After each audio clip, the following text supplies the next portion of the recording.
Demetrius the Besieger died of overindulgence in 283 BCE. Demetrius, the son of Antigonus the One-Eyed, owes most of his notoriety to Plutarch, who wrote a biography dedicated to his life. Often known as Demetrius Poliorcetes, the Besieger in English, or Demetrius I of Macedon, Demetrius was militarily active from 317 until 285 BCE. As the first second-generation successor to come of age, and with a father who was older than most of his rivals, Demetrius would be thrust into prominence and power at a young age.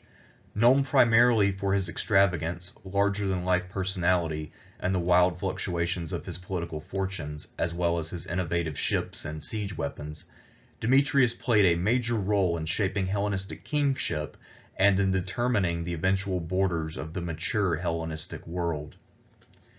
Demetrius was born in 337 or 336 BCE, between Philip's last great victory at Chaeronea and the accession of Alexander. Demetrius was still a toddler when Alexander embarked on his conquest of the Persian Empire in 334, and he was in his early teens when Alexander died in Babylon in 323. Since Antigonus was the satrap of Phrygia, a province not far removed from the Greco-Macedonian cultural sphere, it is highly likely that Demetrius grew up at his father's side in Phrygia. This proximity would help to explain the close father-son relationship that the two men enjoyed in an age where fathers and sons were frequently at odds. Growing up in an age of conquest and as the son of a war hero whose work was instrumental to keeping the army of conquest running, Demetrius was raised for war and rulership. Demetrius was named after his uncle Demetrius. This older Demetrius was the first husband of Stratonice, who later married Antigonus and shortly thereafter gave birth to Demetrius. Some scholars have speculated that Demetrius the Besieger was actually the biological son of Demetrius rather than Antigonus. Given that Antigonus had no wife before he married Stratonice in his middle or late 40s and has no other known sexual partners, it is possible that Demetrius was actually his nephew rather than his son. Whatever their precise biological relationship, however, Antigonus and Demetrius were extremely close, even though they were quite different in temperament. Both men were gregarious and liked to drink and eat, but Demetrius was a sexual libertine who took many wives and had countless mistresses.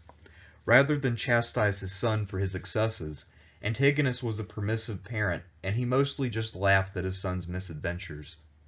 Once when Demetrius sent word that he was ill and could not show up at court, Antigonus visited him later on to check on him. When he arrived, he saw an attractive young woman sneaking out of Demetrius's quarters. Demetrius then told his father that he needn't be concerned as his fever had just left him. Antigonus smiled and said that he had seen it going through the door just a moment before. On another occasion, Demetrius returned from the hunt with his weapons still strapped on and greeted Antigonus while he was meeting with ambassadors.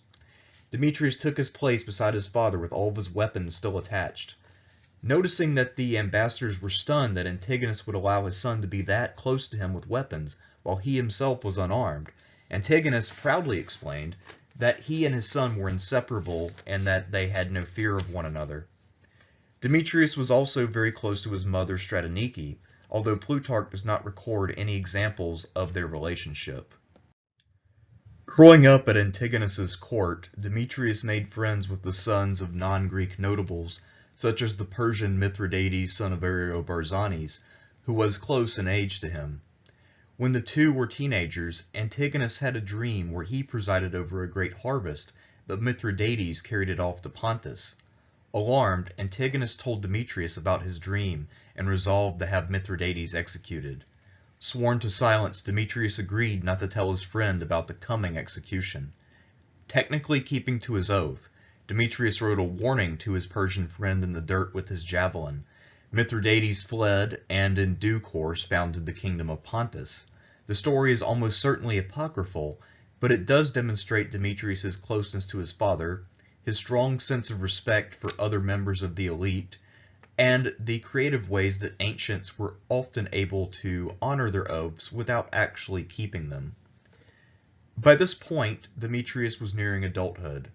While Demetrius was not as tall as his father, he was tall enough to stand out in a crowd, In contrast to his battle-scarred father, Demetrius was reputed to have been a strikingly handsome man. If Plutarch is to be trusted, then no sculptor was ever able to properly capture Demetrius's looks. Fond of pomp and display, Demetrius dressed fancifully in what he perceived to be a regal manner. Like a king from the Eastern tradition, Demetrius was inaccessible to commoners, and often behaved with an aloof arrogance toward men who lacked status. When dealing with his peers, however, Demetrius was chivalrous, generous, and merciful. Demetrius's intellect seems to have been geared toward engineering rather than the interests typical of aristocrats, such as literature and philosophy.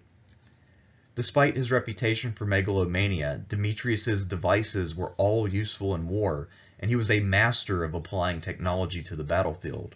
A fine field commander, Demetrius's faults were that he did not understand the need to cultivate the loyalty of common soldiers, he sometimes lacked direction and lost sight of his objectives, and his grand strategy tended to be overambitious when he sprang into action.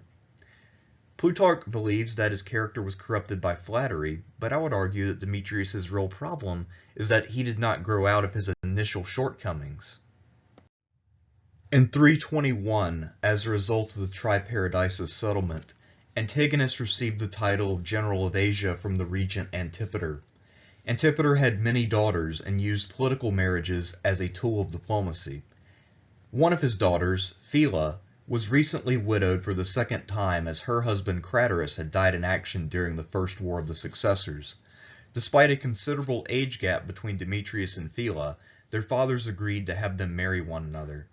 This marriage may have been delayed for a few years, but most likely occurred relatively soon after the conference. Phila, who was first married to the satrap Salukis around 332, may very well have known Demetrius since he was a little boy, since Salukis and Antigonus controlled neighboring satrapies for a number of years. By the time of their marriage, Demetrius was 16 or 17, and Phila was around 30. Demetrius is said to have expressed some misgivings to his father about the match, to which Antigonus answered with a modified Euripides quote, that one must wed if that wedding produced profit.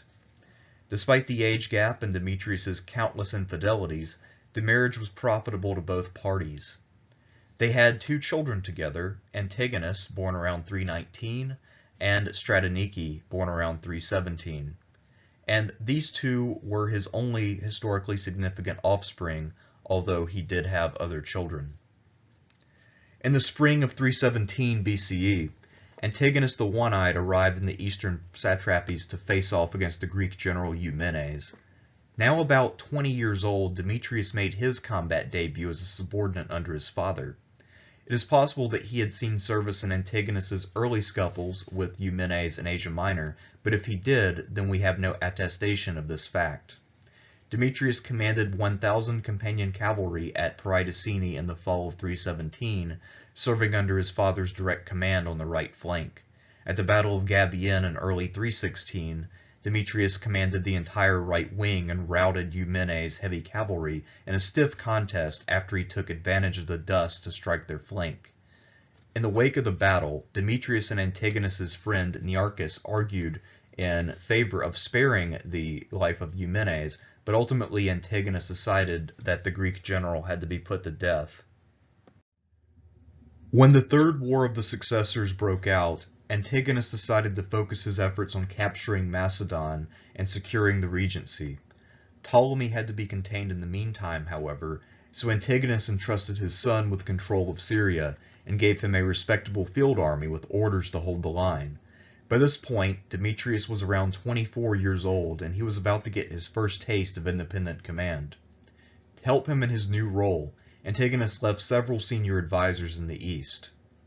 In 313 BCE, Ptolemy and Demetrius threatened each other with approaches along their shared border, but neither of them engaged in a major action. Demetrius could pride himself on having deterred an invasion during his first year of independent command. However, while his own skill was a factor, Ptolemy was notoriously cautious, so it was hardly stunning that Ptolemy didn't attempt to force battle. Both sides retired to winter quarters, and Demetrius most likely expected 312 to play out much the same way that 313 had. Over the winter of 313 to 312, Seleucus successfully lobbied Ptolemy to seek a decisive battle against Demetrius and advance deeper into Syria. Ptolemy and Seleucus exited winter quarters earlier than expected and began their march north. Hearing of this impending invasion, Demetrius decided to intercept his foes at Gaza, an important city lying astride Ptolemy's path of advance and inside of Ptolemy's territory. This was a characteristically bold move on the part of Demetrius. While it has become standard practice to label most of Demetrius's actions as impulsive, there was a clear method to the madness of this strategic advance. First, Ptolemy was notoriously cautious, so if Demetrius appeared eager and confident, this might cause Ptolemy to lose heart. Second, by advancing, Demetrius could ensure that his troops were mentally and physically geared for combat, and that they would feel like they had the initiative. Last but not least, by advancing into Ptolemy's territory, Demetrius reduced the ravaging and hardship endured by his own subjects, while foisting the horrors of war onto his opponent. The plain at Gaza, furthermore, was an open space where Demetrius's slight-edged cavalry and modest elephant contingent could perhaps offset his disadvantage in infantry. When the two armies lined up to face one another at Gaza, the numbers and experience lay with Ptolemy, who had 18,000 heavy infantry, 4,000 cavalry, a large force of light infantry, and a special weapon designed for countering elephant charges. This special weapon, so far as we can tell, is a kind of spike belt, which would, of course, drive the elephants wild when they stepped on it. Demetrius, for his part, had 11,000 heavy infantry, 4,400 cavalry, 43 elephants, and several thousand light infantry. Demetrius had a few senior military advisors present, but presumably none of them were as talented or high profile as Salukis, who fought at Ptolemy's side during this battle. Knowing that he was outmatched, Demetrius tried to gain a tactical advantage by his boldness yet again. Concentrating his heavy cavalry on the left flank rather than the right, Demetrius advanced at once against the strong right of Ptolemy's army, where Ptolemy and Seleucus were both stationed. Here we see flashes of Demetrius's future military brilliance, as he managed to subvert the expectations of his veteran opponents by defying the norms of Macedonian warfare. When Demetrius's left and Ptolemy's right clashed, Demetrius boldly ordered his light troops in the vanguard to charge, which took Ptolemy off guard and threw him into disarray. However, Ptolemy was able to commit his heavy cavalry and nearly routed Demetrius, since Demetrius had not put sufficient force into his initial attack. Demetrius was then forced to commit all of his heavy cavalry, and the battle became an intense clash of horsemen on the flank. The centers and weaker flanks of both armies watched this battle for a long time without acting. The cavalry on both sides fought so hard that their lances broke, and they had to resort to slashing at each other with their swords. Finally, to break the stalemate, Demetrius ordered his elephants in the center to charge Ptolemy's phalanx. His idea may have just worked, and might have offset his disadvantage in infantry under other circumstances. The only flaw in Demetrius's plan was that he was unaware that Ptolemy had laid down a spike belt with his light infantry, so this elephant attack was ground to a halt, and then the pachyderms panicked and stampeded back onto the center of Demetrius's line. Demetrius fought valiantly to rally his men, but his cavalry were demoralized by the disaster in the center, and they too broke and fled. The Battle of Gaza was a great defeat for Demetrius in the Antigonid cause, but Demetrius took the defeat in stride and never lost his calm or sense of purpose in the battle's aftermath. Ptolemy captured and recruited some 8,000 Antigonid infantry in the battle's aftermath, a major acquisition by any standards. Demetrius collected his survivors, recruited new men, and used his available forces to keep a vigilant eye on the cities of Phoenicia, lest they revolt or defect. Biding his time, Demetrius helped to mitigate the local damage caused by the catastrophe at Gaza. Antigonus the One-Eyed mocked Ptolemy's victory as a man defeating a boy, but it was one of the most impactful victories of the entire Successor era. Ptolemy advanced deeper into Syria, but far more importantly, Seleucus set out at the head of a small army bound for Babylonia, a province where he was beloved, and where there were no strong Antigonid officers to challenge him. Antigonus had to abandon his planned invasion of Macedon and hasten to the east to salvage the situation. While the battlefield results at Gaza were the doing of Demetrius, the strategic opening left for Seleucus was largely created by Antigonus's decisions after Gabion. Antigonus intended to assume command himself, but Demetrius urged his father to give him a second chance. According to Plutarch, Antigonus did not want to crush his son's fighting spirit, and so retained him in command, which implies that the old man had some doubts, but was willing to give his son a chance. Demetrius advanced again to Gaza, and this time Ptolemy sent his general Cleese to chase off the young general. However, in this second battle at Gaza, Demetrius routed the Ptolemaic general and captured some 7,000 enemy soldiers. This battle evicted Ptolemy from Syria, thus reversing the gains earned earlier at the First Battle of Gaza. This victory seems to have been a major factor in driving Ptolemy to the negotiating table. Antigonus and his son met in Cilicia to celebrate the victory and plot their next move. This pair of battles for Syria between Demetrius and Ptolemy saw both parties engage in kingly acts of generosity, rather than the bloodthirsty reprisals that were so typical of the successor era. Both men were gracious as victors and gave their defeated opponent respect, gifts, and returned principal officers without ransom. The conduct of Demetrius and Ptolemy during this time helped to establish the quasi-chivalry of the mature Hellenistic kingdoms, which would emerge after their deaths. Having concluded peace with Ptolemy, Cassander, and Lysimachus, Demetrius and his father turned their attention to Seleucus in Babylonia. The Babylonian War seems to have occupied the attention of father and son alike between 311 and 309. We have few details for this war, aside from the fact that Seleucus won his independence and took the entire east with him. Diodorus Siculus and the Chronicle of the Diadochi provide a bare-bones account of the war. When Seleucus overcame Antigonus's generals in a pitched battle, Antigonus then dispatched Demetrius with a larger army in 310. But although Demetrius struck when Seleucus was away in the east, he was unable to capture the city of Babylon. Plutarch says that this invasion, with its plundering and attempt to install a garrison in Babylon, helped to legitimate Seleucus as the defender of this region from the Antagonids. In 310 or 309, Antigonus himself assumed command and marched on Babylonia, with the same results as his son.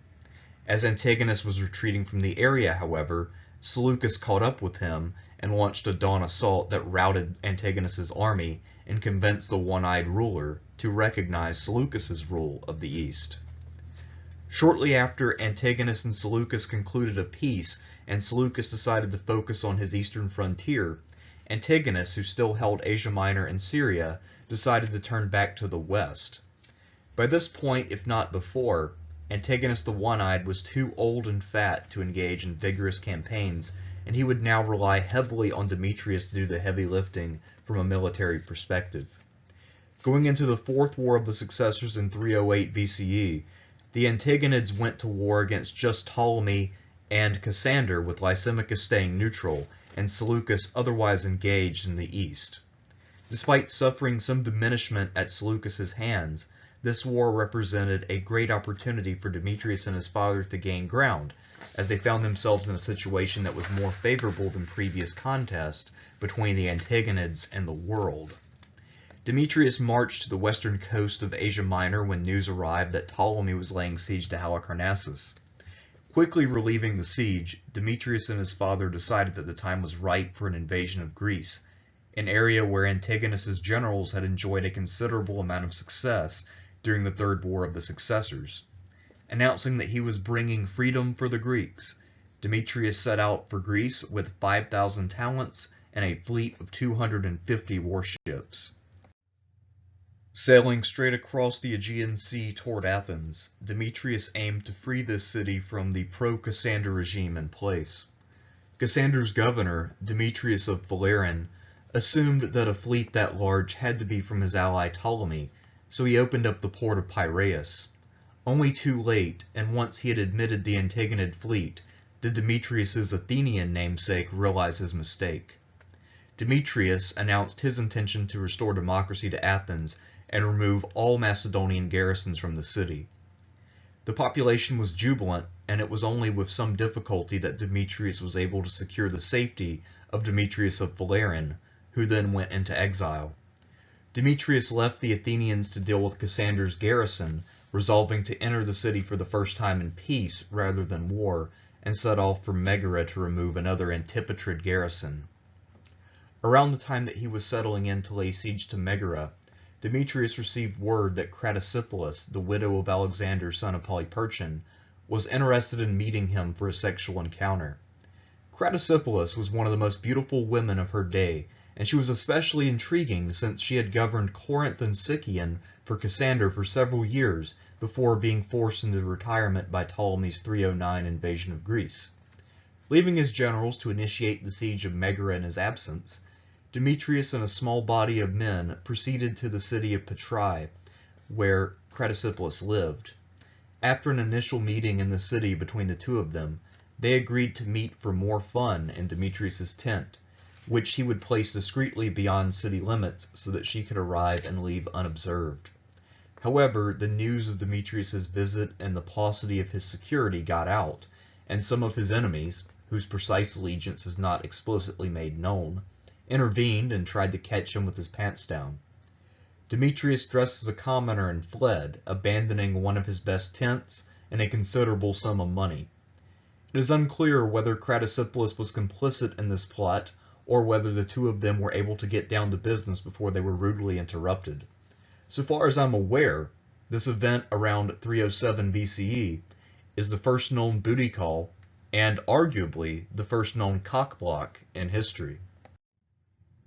Back at Megara, Demetrius's troops pierced the walls and would have sacked the city, but the Athenians arrived and pleaded on behalf of their neighbors. However, preventing a victorious army from looting was easier said than done. When he arrived in the city, Demetrius summoned the philosopher Stilpo and asked him if his possessions were all still intact. Stilpo responded that no one had robbed him of his knowledge. Demetrius now returned to Athens, where the Athenians were fresh off of expelling Cassander's men.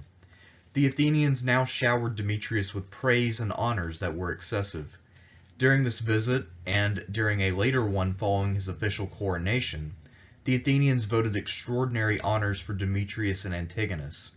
Among other things, Demetrius was declared to be a god, he was given a cult, he was allowed to live in the back of the Parthenon, where he had some orgies. The month of Munichian was renamed Demetrion, and the Athenians reorganized their 10 democratic tribes into 12 so that 2 could be renamed after Antigonus and Demetrius. Demetrius seems to have mistaken this praise for genuine affection and loyalty. Around this time, he sought to deepen his ties to Athens by marrying the noblewoman Eurydice, a descendant of Miltiades, the hero of Marathon. In 306, Antigonus ordered Demetrius to sail to Cyprus and fight Ptolemy's fleet there. After his attempts to bribe the cities there failed, Demetrius arrived at the city of Salamis, catching Ptolemy's brother Menelaus off guard and besieging him in the port of the city. Demetrius at this time first began to earn his name the Besieger, since he set up a number of impressive siege engines as he prepared to assault Salamis. Ptolemy brought up his main fleet and attempted to relieve his brother, setting the stage for a great naval battle. Both commanders gave condescending offers to the other to withdraw lest he incur harm, but both men were fully committed to achieving victory. Plutarch says that the prize seemed to be absolute supremacy, which was surely exaggerated in light of Seleucus' non-involvement, but nonetheless, Ptolemy's fortunes were at their greatest height, and a victory here could have made him the most powerful of the successors. Surprisingly, given their reputations, it was Ptolemy who struck first. Ordering his brother Menelaus to sally out of the harbor, Ptolemy hoped to strike at first light before Demetrius could mobilize. However, Demetrius anticipated this move, blocking the harbor off of a few ships and meeting Ptolemy head-on with the rest. The ensuing naval battle involved a combination of ramming, boarding, and missile fire. At one point, Ptolemy's men boarded Demetrius's flagship, and he fought them off with great personal exertion, losing one of his bodyguards and having 2 others go down with severe wounds. One may reasonably surmise that Demetrius's custom breastplate, forged by Zoilus to withstand direct shots from ballistae, served him well in this battle. Demetrius and Ptolemy each commanded on the left side of their respective fleets, and both rulers were able to guide their flank to victory. However, Demetrius won out earlier, and he was able to rout Ptolemy's center before Ptolemy's victorious left could exploit its win. Menelaus's ships also effected a breakout, but it was only after the battle had been decided. Despite the ferocity of the battle, its outcome was an unambiguous and overwhelming victory for Demetrius. 20 of Demetrius's ships were damaged, but all were repaired and returned to service. Ptolemy lost 80 ships, half of which were captured with their crews on board. 16,800 of Ptolemy's men were taken captive. On one Ptolemaic ship, for reasons unknown, the Athenian courtesan Lamia was present, and she also fell into Demetrius's hands. Shortly afterwards, Menelaus surrendered Salamis to Demetrius since relief would not be coming, and Demetrius's siege towers exceeded anything that he had expected. When the news of this smashing victory reached Antigonus, he declared both himself and Demetrius to be kings.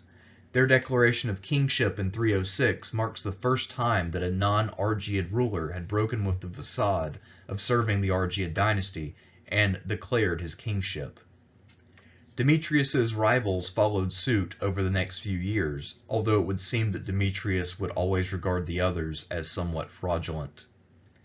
Old Antigonus quickly mobilized his army, intending to strike Ptolemy in Egypt with support from Demetrius's victorious fleet. However, Demetrius's fleet was unable to provide naval support due to storms, and the invasion had to be called off. A 306 to 305 invasion of Egypt in the wake of Salamis is one of the great what-ifs of the successor period. In 305, Demetrius took his fleet and set out for the independent island naval power of Rhodes. If the Rhodian fleet could be neutralized, then the Antagonids would have complete naval dominance, and Ptolemy would no longer be able to threaten the coastal cities of Asia Minor and Phoenicia. Up to this point, Rhodes had been a close ally of Ptolemy. The siege lasted the course of the winter of 305 to 304 and saw some of the most intense and technically sound siege warfare of antiquity, as both sides built towers and mined one another's walls. Demetrius constructed a massive siege engine called the Heliopolis, which intimidated and awed everyone who saw it, but it did not grant him a decisive edge. Rhodes eventually agreed to a compromise with Demetrius. While they remained allies of Ptolemy, they agreed that they would never aid him in any of his efforts against Antagonid possessions. It seems that at one point, Demetrius saw the siege at Rhodes as hopeless, and would have abandoned it altogether if his pride and sense of decency had not been violated by the Rhodians and Ptolemy. When his mail was intercepted, the Rhodians opened a letter from Phila, read it, and then forwarded it to Ptolemy. Demetrius believed that the private correspondence should be kept private, and his anger at this breach of protocol supposedly made him decide to press on with the siege. At Rhodes, it appears that all three parties won in some way. Ptolemy's role in the affair earned him his nickname Soter, or Savior. The Rhodians stripped down the Heliopolis and erected the Colossus, their most iconic monument, and a symbol of their power and resilience. Demetrius was now freed of any major naval threat, and he was able to launch an all-out invasion of Cassander's Macedon. Before he invaded Macedon, however, Demetrius stopped off in Athens to soak up the praise of the Athenians once more. While here, he and his new mistress Lamia, a native of Athens, held wild parties in the Parthenon. Demetrius's friends were bewildered by his obsession with Lamia, who was past her prime by the time that she and Demetrius met. His obsession with her seems to have been total, however, and it would appear that she might have even been the love of his life. Once when Demetrius embraced his father more warmly than usual, Antigonus asked him if he was mistaking him for Lamia. When Demetrius's envoys visited Lysimachus and he showed them scars that he had received from a lion, they responded that their king also had received marks from an equally savage beast called a Lamia. Mustering an army of 50,000 men, Demetrius advanced on Macedon from Greece. Cassander was able to raise 30,000 men, and the two leaders clashed in Thessaly. Despite his numerical advantage in siegecraft, Demetrius found himself unable to make much progress against his brother-in-law. However, between their newly established naval dominance and Demetrius's invasion of Macedon, the Antagonids had once again aroused the fear of the greater Macedonian world. Lysimachus in Thrace, initially not a party to the Fourth War of the Successors, decided to enter the fray and relieve pressure on Cassander by invading Asia Minor. Antigonus personally led an army to counter Lysimachus, and when Lysimachus made major inroads into the heart of the Antigonid Empire, Antigonus recalled Demetrius from Thessaly. By this time, Demetrius' son Antigonus was a teenager, and he was left in charge of the Antigonid territories in Greece, while Demetrius took the bulk of his army of invasion and returned to his father's side. Cassander sent his brother Plistarchus and General Prepolaeus with further reinforcements for Lysimachus, while Salukis also arrived with a considerable force for the coalition after he entered the conflict. The stage was set for the largest and probably greatest battle of the Wars of the Successors, Ipsus. At Ipsus, the Antagonids held the advantage in infantry, but they were outnumbered in terms of cavalry and elephants. To counteract this disadvantage, Demetrius's plan was to rout the enemy cavalry opposite him and fall on the enemy rear. Demetrius commanded on the right flank of his father's army with the heavy cavalry. By this time, Antigonus was around 80 years old, obese, and had limited mobility. Demetrius knew that he was going to have to be the one who achieved victory. On the allied left, Demetrius found himself facing off against Seleucus' son Antiochus. Demetrius was able to sweep Antiochus off the field, but he carried his pursuit too far. When he returned to the fray, Demetrius found that Seleucus had set up an elephant screen to bar him from saving his father's beleaguered forces. Antigonus had persisted in the face of desertions and missile fire, having faith that his son would come back and save him. But ultimately he had been struck down in the fighting. After the battle, Demetrius was able to escape with only 5,000 infantry and 4,000 cavalry, a sad remnant from an army that had numbered around 80,000 just that morning. Deprived of the majority of his army and territory, Demetrius found himself to be a king without a kingdom. The Athenians had expelled his wife Didamia and met Demetrius to tell him that he was no longer welcome in their city. Demetrius was hurt and angry, but he was in no position to retaliate. Receiving his ships from Athens, which included a ship with 13 banks of oars, Demetrius looked for options. His garrison at Corinth had also been expelled. Leaving his young brother-in-law Pyrrhus of Epirus in charge of affairs in Athens, Demetrius looked for a quick payday elsewhere. To help fund his modest army, Demetrius led a raid to the Thracian Chersonese, a part of Lysimachus's territory. It appears that part of Demetrius's plan was to win back the loyalty of some of the men who had surrendered at Ipsus. Several thousand men mutinied or revolted in Thrace, possibly declaring themselves for Demetrius. Lysimachus brutally suppressed this mutiny and killed several thousand soldiers. None of the other successors objected to Demetrius's actions because they all hated Lysimachus. Demetrius and his companions enjoyed toasting to his rival kings with playful nicknames such as High Admiral for Ptolemy and Master of the Elephants for Seleucus. Their nickname for Lysimachus was Treasurer. While Ptolemy and Seleucus took all of this in good humor, Lysimachus found it deeply offensive because he thought there was an implication that he was a eunuch, since eunuchs were typically entrusted with treasuries. It is unclear what the origin of the beef between Demetrius and Lysimachus was, but it is clear that they despised each other with a burning passion. Perhaps the great mutiny that Demetrius sparked in Thrace was the real source of their mutual antipathy, although given their differences in temperament, it is likely that they had hated each other for many years prior to this event. Lysimachus was a patron of an Athenian comedian Philippides who attacked Demetrius's toadies, and the king of Thrace also mocked Lamia as a mere courtesan who acted as a queen. In the aftermath of the Fourth War of the Successors, Demetrius was still officially at war with everyone, even though he didn't pose a particularly grave threat to anyone. Ptolemy and Lysimachus now realized that Antigonus's defeat meant that the new greatest power, and therefore greatest threat, was Seleucus. As Ptolemy and Lysimachus started to ally more closely, Seleucus realized that he could benefit from an alliance with Demetrius. Accordingly, Seleucus married Demetrius's daughter Stratonice. Stratonice seems to have inherited her father's physical gifts, and while the Antigonid heritage that she had was not terribly valuable at that moment, Stratonice was a granddaughter of Antipater and a niece of Macedon's current king, Cassander. Later remarried to Antiochus I, Stratonice became the mother of the later Antiochus II. Seleucus tried to reconcile Demetrius and Ptolemy, but this attempt foundered on Ptolemy's demands that Demetrius hand over Tyre and Sidon. While he was in the east, Demetrius also overran Cilicia, which was briefly an independent kingdom under Cassander's brother Plistarchus. This campaign does not seem to have taken very long, and quite probably involved a classic successor-era mass defection of men. To avoid war with Cassander, Demetrius sent Thela of Macedon, and she was able to persuade her brother not to go to war over this transgression. Garrisoning his Phoenician cities, Demetrius sailed back to Greece with the intention of striking Athens, which was involved in another civil war. However, he lost many of his remaining ships to a storm, and so he had to content himself to petty raiding. Using the proceeds of his raids in Attica, Demetrius built more ships and sailed off to Messana, where he laid siege. During the siege, he nearly died when a ballista bolt struck him in the face from his cheek to his mouth.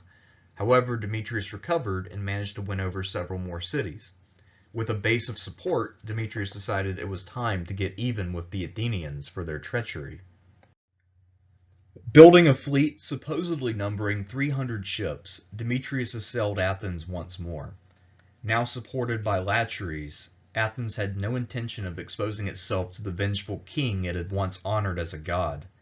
However, Demetrius captured Eleusis and Rhamnus, two of the major towns of Attica, and laid waste to the countryside. Attica was vital to feeding Athens, despite the city's food imports, but the city could potentially sustain some damage to the countryside. However, Demetrius was able to use his fleet to intercept and capture grain ships and to frighten off a relief expedition sent by the meddlesome and opportunistic Ptolemy. Starving, the city submitted to Demetrius. Addressing the assembly, Demetrius chastised them for their treatment of him, but he promised food and freedom. One orator supposedly spontaneously proposed allowing Demetrius to garrison the key points of Piraeus and Munichia, which the assembly approved. Demetrius proposed putting in a third garrison, and this motion was also carried. For Demetrius, with his notion of kings demonstrating their greatness through mercy, this must have been one of his proudest moments. After securing Athens, Demetrius marched into the Peloponnese and made straight for Sparta. By this time, Sparta was not the proud and powerful powerhouse of the classical period, but rather a regional power beset by social conflict. Defeating King Archidamus at Mantinea, Demetrius then advanced to Sparta itself and defeated him once again. Sparta was still unwalled and unfortified, so Demetrius was able to occupy the city, the first time that this fate had befallen Sparta, even after a string of lost wars. Following this experience, Sparta would finally break with its long tradition and fortify itself. In 297, Cassander and his oldest son Philip IV died, leading to an Antipatrid civil war between Antipater and Alexander. As this civil war raged on, Demetrius found himself in a better position than most to intervene and capitalize. Lysimachus, the strongest neighboring king, had his son taken prisoner by the Getae and then suffered the same fate himself. Cassander's youngest son, Alexander V, in his desperation, called in both Pyrrhus and Demetrius. Pyrrhus arrived first and claimed a large section of Macedon in exchange for expelling Antipater. Demetrius arrived after the war's end, and Alexander was eager to be rid of him as quickly as possible. Thanking Demetrius for his arrival with a large banquet, Alexander plotted to assassinate him. Demetrius, however, learned of this plot and ordered his guards to kill Alexander. Thus, in 294, Demetrius unexpectedly emerged as the king of Macedon. While Lysimachus was still reeling from his defeat at the hands of the Getae, Demetrius raised a large force with the intention of invading Thrace. This invasion got underway, but had to be called off when Demetrius received news that his brother-in-law Pyrrhus had betrayed him in coordination with the Greeks. The Boeotians revolted, but Antigonus II was able to defeat them, and initiate a siege of Thebes. When Demetrius arrived in the south, Pyrrhus invaded Thessaly, so Demetrius returned to the north, chased him off, and left an army there while he returned to Thebes. Demetrius was determined to storm Thebes, perhaps in imitation of Alexander, and for this task he employed his city-taker, which was not terribly effective in this siege because it struggled to advance. Without the city-taker's full effect, Demetrius resorted to a series of costly assaults on the walls, to which his son protested unsuccessfully as being a waste of lives. To inspire his men, Demetrius exposed himself to danger and ended up taking a javelin through the neck, a severe wound, but one that he was able to recover from surprisingly quickly. Thebes eventually surrendered. Returning to Macedon, Demetrius knew that the Macedonians needed external wars to keep them out of trouble, so he decided to fight the Aetolians and Pyrrhus over his chunk of Macedon. Leaving a general named Pentakes in Aetolia, Demetrius led an army into Epirus. When Pyrrhus marched out to meet him, the two armies somehow missed each other, and Pyrrhus ended up finding, facing, and defeating Pentakes. At this time, the Macedonians who witnessed the battle were greatly impressed by Pyrrhus, who fought valiantly, and did so without the pomp and circumstance of Demetrius, which they found foreign and off-putting. Demetrius did, however, retake Pyrrhus's portion of Macedon. Demetrius ruled Macedon from 294 to 288 BCE as king. During that time, he gradually lost his popularity due to his style of governance. Macedonians expected rulers to behave like Philip II, who never demanded obeisance, never engaged in pomp and circumstance, and never ignored petitioners as if they were unworthy of his attention. Reportedly, Demetrius received no petitions when he was at home, and would politely accept written petitions in the field, but then ostentatiously throw them in a river without reading them. Eventually, Demetrius realized that his subjects were upset when he blew off an old woman, who then told him that if he didn't have time for her, then he had no business being king. Overcorrecting, as was his wont, Demetrius then spent several days addressing petitions from dawn to dusk. However, the damage to his reputation was permanent. Given that the Macedonians had been known to murder their monarchs for far less, it is actually surprising that Demetrius was able to get away with this behavior for as long as he did. Another thing, of course, which damaged his reputation was that he was not very respectful of his men's lives, especially from what we saw with the siege of Thebes. With a secure base in Macedon and Greece, Demetrius dreamed of restoring the full extent of his father's empire. Raising an army of 98,000 infantry and 12,000 cavalry in addition to a fleet of 500 ships, Demetrius understandably alarmed his peers, who united in a grand coalition against him. It appears that he may have alienated his own subjects through taxation and conscription, since we see very little evidence of enthusiasm or support for his efforts. Lysimachus and Pyrrhus both invaded Macedon, and Demetrius knew that there were stirrings that his men were eager to desert to Lysimachus. Avoiding Lysimachus, Demetrius decided to bolster his prestige by defeating Pyrrhus first. To his surprise, when he squared off with Pyrrhus, many of his men defected. Leaving the scene to face Lysimachus, Demetrius found himself deprived of even more men for the same reason. The two rival rulers divided Macedon between them. Demetrius's time in Macedon was over, and the fault lay entirely with his own heavy-handed governance. All was not lost, and Demetrius's ambition was not altered. Taking his remaining 11,000 men, Demetrius invaded Lysimachus's Asia Minor. This strategy is sometimes mocked as being megalomaniacal and unrealistic, but it was actually quite rational, even if it was unusually bold. Demetrius knew that the residents of the area still honored his late father, who had governed the area for decades and was still revered as an example of good government. When he arrived, his hopes were realized as cities defected, 2 satraps surrendered, and new recruits began to flock to his banner. However, once again, Demetrius's good fortune would not last. Lysimachus's son Agatha arrived to contain him.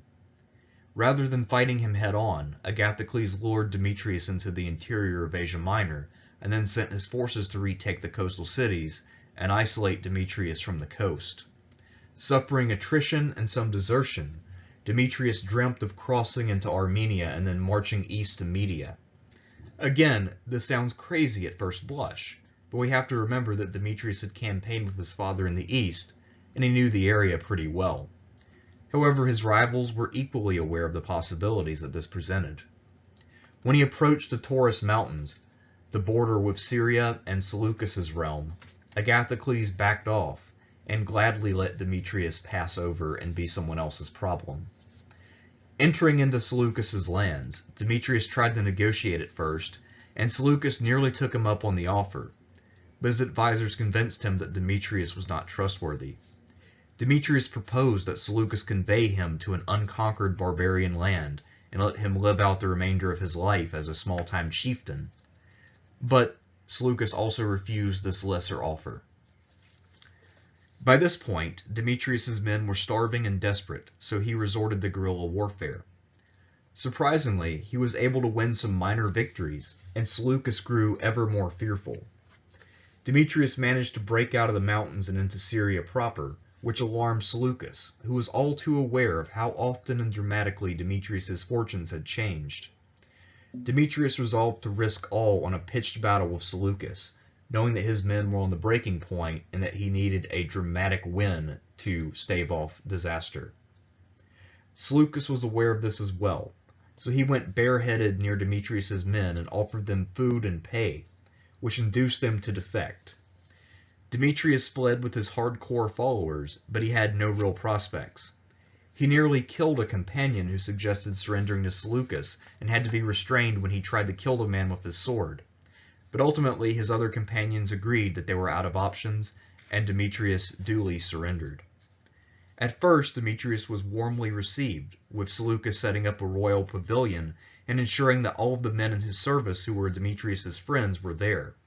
Eventually, however, seeing how the officers and men reacted to the thought of Demetrius joining them, Seleucus grew fearful of Demetrius's ambition, talent, and popularity, and decided to have him imprisoned. Demetrius's imprisonment was a kind of a state arrest where he had an area to hunt and ride horses, permission to host guests, and very generous provisions of wine and food. The greater Macedonian world reacted strongly to news of Demetrius's capture. Antigonus II begged Seleucus to free his father and offered to stand hostage to ensure his father's freedom. Other rulers expressed sympathy with Demetrius's plight, probably mostly insincere. Lysimachus did not pretend to have an ounce of sympathy for his most bitter foe, and even offered Seleucus a monetary reward if he would kill Demetrius. Seleucus decided to adopt a wait-and-see approach and kept Demetrius around as a potential wild card that he could play on his rivals if need be. Demetrius wrote to Antigonus II that he should ignore any future instructions or letters with his name and act on his own accord from now on, as if Demetrius had died already. As for Demetrius himself, he took it all in stride at first, as he had always done when faced with adversity. Demetrius availed himself of his leisure to spend his time exercising and hanging out with his friends. Over time, however, depression set in, and he began to spend more time drinking and eating and less time doing other things. In late 283, he died at the age of 54 from overindulgence after just under 2 years of captivity. He received a grand funeral when his urn was retrieved by Antigonus II. The finest musician in the Greek world, Xenophantus, played a funeral dirge while the rowers on one of Demetrius's massive warships kept time with the grieving Antigonus in plain sight from the shore. This sight elicited sympathy even from men who had not been fans of Demetrius during his lifetime. Demetrius the Besieger was a unique figure who could only have emerged in the tumult of the Wars of the Successors. His focus on technological innovation was highly unusual, especially for a king. Demetrius's innovations in naval and siege technology set a pattern that future Hellenistic kings would follow, although none of them were so adept at developing and using technology. Demetrius, despite Plutarch's protestations that he was not a real soldier due to his finery, exposed himself to danger often and suffered grievous wounds on several occasions, as we have seen. However, Demetrius was a poor diplomat and had no real grasp of grand strategy. He often lost focus, and he was prone to going on binges of activity, which hint at him having some kind of a personality disorder. Generous and merciful, Demetrius could also be petty and peevish. His greatest legacy was being the first Antigonid king of Macedon. During his 6-year reign, he established a perfect blueprint of how not to rule Macedon. His son Antigonus II and his descendants would rule Macedon along the lines of Philip II and Cassander, and achieve a considerable degree of success by not following Demetrius's example.